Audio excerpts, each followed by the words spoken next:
DJ Lee is a professor of literature and creative writing at Washington State University. She has edited or authored 6 books on the literature and history of the 19th century. Lee's personal essays have appeared in Narrative, Vela, and the Montreal Review. She divides her time between Moscow, Idaho, and Chicago. She will read from her manuscript, Remote, a Love Story, which is in the unenviable position of being in the hands of several agents who have not written back for a while. Everyone, please welcome DJ Lee.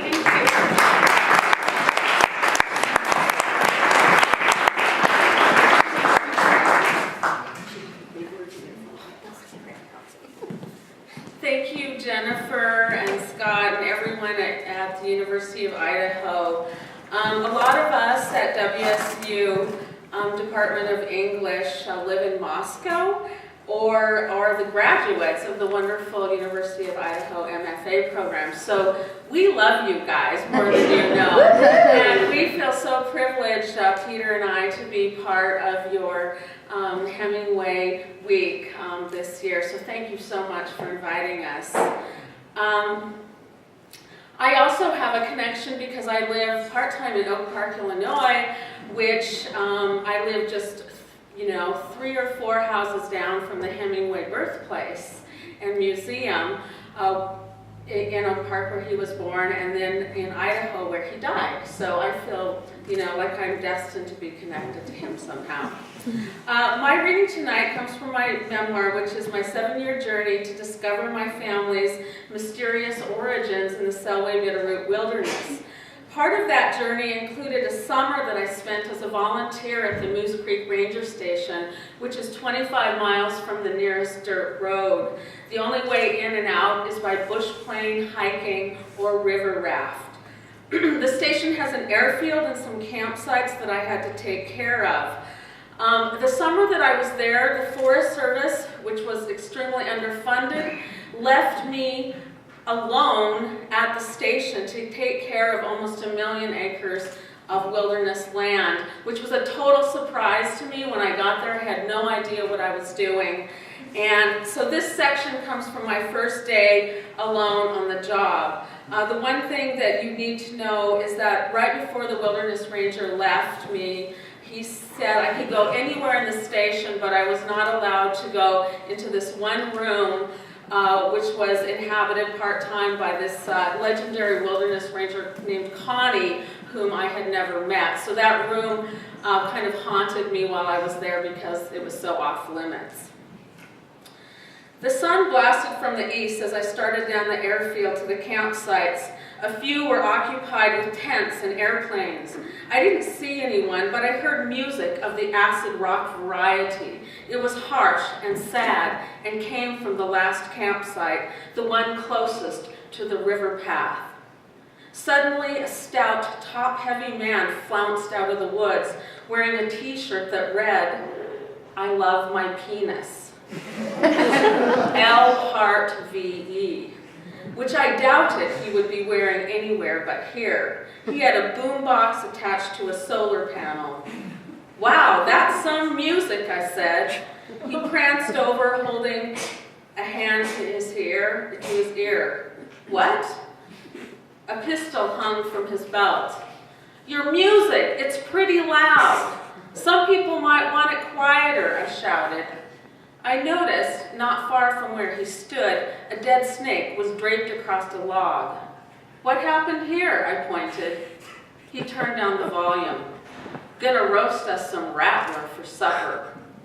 2 tow-headed boys crawled out of the tent. "Did you shoot it?" I asked. He grinned with a kind of bad boy charm, except his eyes were too intense and glaring to be entirely charming. "This thing was crawling around here, scaring my boys." Shooting snakes in the wilderness is no crime, but it seemed weird. "How long are you planning to stay?" I asked. "Heading out in the morning. We're on a float trip." He went on to explain that his rafts were down by the river, where he left them tied up. "Well, good luck," I said, "and be careful." On my way back to the station, I waded into the pasture, a fenced area of waist-high grass, a mix of timothy hay, ocean spray, and sweet cicely. The pasture was important as a fire barrier and a source of mule and horse feed. If I didn't do anything else, Danny had said, I must keep the pasture watered with the gravity sprinkler system. Each day I was to drag half a dozen heavy PVC hoses around the campground. Even when it hadn't rained in weeks, the pasture stayed muddy because I watered it constantly. I stood ankle deep in the mud and mule and horse shit and who knows what else. The dead snake I'd just seen slithered through my mind. I did not want to meet a rattler. Careful where I stepped, I dragged the hoses, but for some reason they didn't reach far enough. The three-way shut-on, shut-off valve of the system was another problem. I stood for half an hour turning the valves this way and that, and only once did the system work. I came from a family of plumbers, so I didn't know why I couldn't figure it out. My sprinkler skills improved as the summer wore on, though I never mastered the system completely. For the time being, I gave up, returned to the station, washed off my legs, and found myself in front of Connie's door again. To force her room from my mind, I flew to the bookshelves and pulled out Faulkner's The Sound and the Fury. Without giving Connie's room further thought, I sank into an Adirondack chair on the porch, started reading, the sun warming my legs as I relaxed. After a while, I heard a noise and looked up to see a middle-aged man standing at the fence staring at me. It was not the penis man. This man wore a Hawaiian print shirt. "What are you doing?" he said. Reading." I held up my book. "Get off your ass," he said, "and read Mother Nature's book." He gestured dramatically. Then he added, "And that's good advice, ma'am."